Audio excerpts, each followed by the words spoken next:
Yaipure hojik ngasi malefam palsa kumsing lising ohumga samri kungani thoy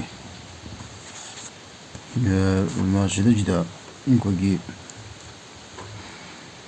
tawan thagi taraga nipan ba korungamit yai faraba sagon sengi ahan ba singke hulakra matam masida ina akogi mitei leipak kangleipak asigi lam tugi maming thongi ba lamit tumit ki matangda aina matang khangalakpagi matungina maka satarpoina ngasi lauthokkoduriba lamgi mamingna phumlo hariba phumlo wasi kamai tawna phumlo thongi bagi haibagi matangda ji hajarage masi lon aribada han hajarage nanong masi gogi moirangi ningthogi matam dagi thongi bani ana saida gogi nanong khoyum laire ma ahumnu arainu jelaima tandang tangnu tere longpam sanu laisa heloi taret magna meetingu laren pakhang bagi khongoi sangai tonau long sumlang khongdin long phumdi hamat long bu long khol duna long phale lemlei nga kha ngami tan sawa umit tali ngaida mapari kajing tangkhu tanghan animakpu soiren phumbi thakta sumlam babu singu ariba khoyum aton bana hu kharbagi damakna pumna mangkhre adunongi bu soiren phumbi thakta sumlam babu laukhare pumlo haina khangnaki siniko masi agogi pumlo hairibaje masigi ana kauba mamingina pumlo haiba pumna puram hariba mapari aniasi pumna laugiba adubu pumlo haina khane ana pumlo gi mamingje pumna lauba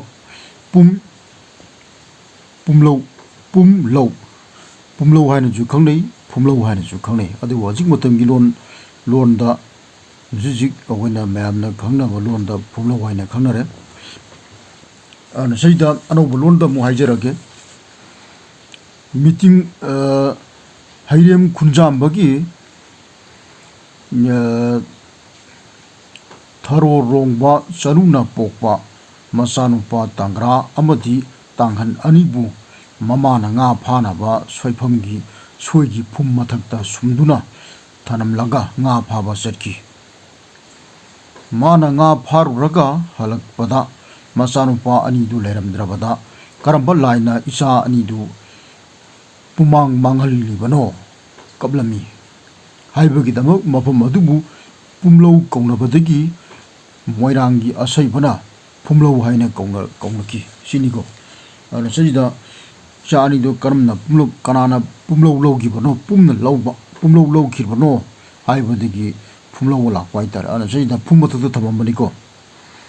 ana sajida sini akona pumlo thon gi matang ji masi kitang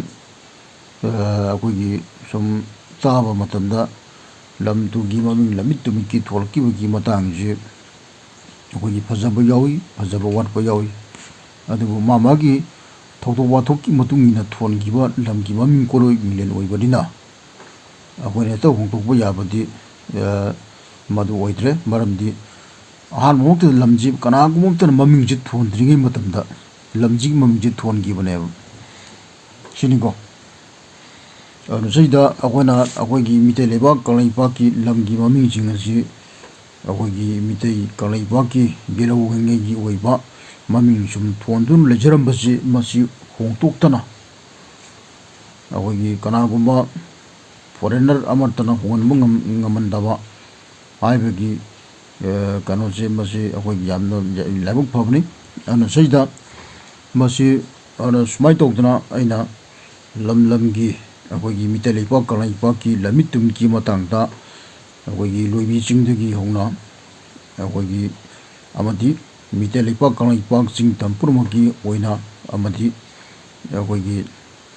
ꯂꯣꯏꯖꯤꯡ ꯂꯣꯌꯥꯅꯆꯤꯡꯕ ꯇꯝꯌꯥꯅꯆꯤꯡꯕ ꯂꯣꯏꯖꯤꯡ ꯂꯣꯌꯥ ꯇꯝꯌꯥꯅꯆꯤꯡꯕ ꯁꯤꯒꯤ